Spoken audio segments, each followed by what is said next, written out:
The Javelin was really kind of a byproduct of we needed another capital ship supplied to the UEE in the game. We already had the Idris. We knew it was going to be Aegis manufactured, so I kind of wanted to extend the style and aesthetic of the Idris into the Javelin. Not only for the interior stuff but also the exteriors. So from a production point of view, the Javelin, we had the wealth of experience that we'd learned from developing the Idris, and really kind of we could almost kind of, so we say, hit the ground running. So there was a lot of similarities in the aesthetic and the general kind of design between the Idris and the Javelin. It's really about kind of taking that aesthetic and those spaces and recycling. You kind of hear me on about the 60-40 split, recycling about 60% of the Idris and then putting the 40% spin on the Javelin for the interiors. The exterior production wise is really a case of take what works on the Idris, the shaders and the textures and whatnot. The model is always going to be unique. There's kind of nothing you can do about that. But if I put the Idris next to the Javelin, like I say, the key result that I'm after is that they both look like they're from the same fleet. They're both from the same manufacturer, and really the production cycle of the Idris is pretty much the production cycle of the Javelin. They both go kind of hand in hand. When we started the Javelin, it was the first thing you have to do is the floor plan. We have to go through all the stuff that we need. So you got the gravity drive, the reactors, mess hall, barracks. So you have to kind of think about these things from the ground up when you're planning the interior layout of the ship. And what I'm really pleased about with the Javelin is that we managed to get 3 concise decks kind of planned out. So if you look at the ship from the side, the lower decks are engineering, and it's kind of very hot and sweaty and a workman's kind of place, right? And then you hit the mid decks, which is habitation, and that's, again, it's no mistake. You kind of first class on a Boeing is up front. There's no engine noise and stuff. The middle of the Javelin theoretically would be the quietest area of the ship. So that's all kind of laid out correctly. And then you go to the top deck, which is the technical area. So you've probably heard me talk about like the archetypes before, which is technical, engineering, habitation and medical. If you look at any kind of section of the Javelin from any angle, you can see clear, concise breakouts of those archetypes. They've all got their place, like an architect's designed it properly, right? And that's what you get from the Javelin, which I'm really pleased about, because then it means that you get this clear, concise cut between habitation, between engineering and between technical. Whereas some of the other ships, they kind of have fallen a bit where you'll go from a technical area into a habitation and back into a technical area. That doesn't happen on the Javelin. It's extremely like per deck. If one section of the ship gets damaged or goes down, it's very much like a huge cruise liner. So if that hull gets hit, it will shut itself down. So we've got these huge bulkheads with massive doors that kind of will just go, okay, you're out now, shut down, and then it's up for the engineer to start rerouting power. The Idris has this huge hangar that kind of runs through the center of the ship. The Javelin doesn't. It has like a very kind of small, almost like a utility hangar for a drop ship. It is cool though, the hangar, the best thing about the hangar is the floor. Dan ingeniously designed it. It pretty much kind of becomes the door. Essentially you have to land on a platform and then that platform lowers in, but that platform when it's up is actually the doors, quite cleverly. And when you're actually inside the hangar and you see everything kind of moving up from traffic control, it's pretty awesome.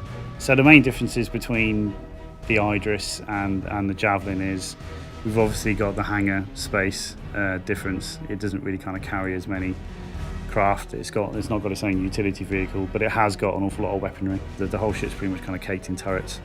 And we've done this really cool thing on the back of the ship where the remote turrets that are actually on a track system. At the moment when you're flying towards a ship, you kind of don't know if a turret's in operation or not, unless it kind of goes down inside the hull or something like that. And not a lot of our remote turrets do that. But what we've done is we put the whole turret on a track system. So when they're not manned, they rotate back and go to the back of the ship between the thrusters, so they're in the most shielded area when they're not being used. But that way, as a player, when you're approaching one of these things, you know if it's got its turrets up in defence or not. These huge things have gone way past just being a very pretty asset. in space. They're completely functional, and they're also kind of extremely kind of fun to run around and have a shootout. So my background is FPS multiplayer maps. I run around ships looking at kind of gameplay, and how you can make interesting gunplay and all that kind of stuff, and making sure the level's balanced. On the ship production side of things, we've got to keep quite a few people happy. So obviously there's the backers who you know, without them none of this would happen, so we have to kind of take their feedback on board. We done the Big Guns trailer back in November, I think it was for CitizenCon, or around about that time. The ship has gone through a couple of design changes on the exterior since it first went out, simply because in the UK we have a habit of making things bigger, which has a domino effect to everything, which is certainly the case on this. There was a specific shot in that video that I'd done, and Toby done that one actually, and it showed the bridge, and of course there's a crossbar across the bridge, and it kind of was blocking the captain's view if he would have to get to a certain point in the bridge to kind of see. So we saw that, we saw the feedback on the forums, and we've gone back and remedied that, and we've taken that as an opportunity then to actually kind of generally just make the ship's bridge kind of feel a lot more kind of tangible, a lot better. And we've also got the cutscenes going in now for that stuff for Squadron. So with Hannes and myself, we're looking at it and how we can flood as much kind of natural light into these areas. So there's some very kind of cool windows that are turning up, and the Javelin is actually kind of far more so than the Idris has far more exterior views throughout the whole ship. I've actually put quite a significant amount of man hours into it, not myself, but focus has shifted onto it, because we're at the point now where I pretty much kind of want to support design for the Squadron 42 side of things. And for us to be able to do that, the ship needs to be at a certain kind of point, okay? Because the Javelin plays an integral role for a part of Squadron, which I can't talk about, but yeah, it's pretty cool. We have to work with the writers on a daily basis. It's never as black and white as the writers will, kind of write something, we make it. It's very much a kind of a 50-50 thing. There's a lot of backwards and forwards.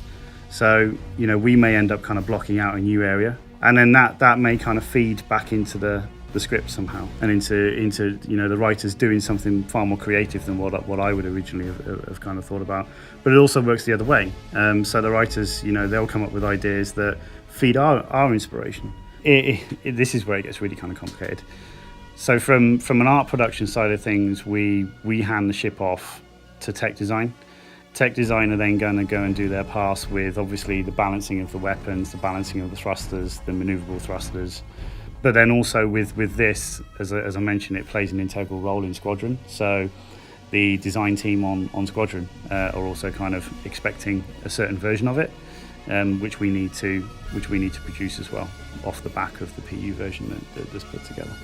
It's just this kind of thing about kind of making a game or making an IP or anything along that lines in this industry is it's a very human thing that takes a lot of people from a lot of different disciplines to kind of get on and work together, and that's just a real kind of small part of that. It's challenging, but it's massively rewarding as well.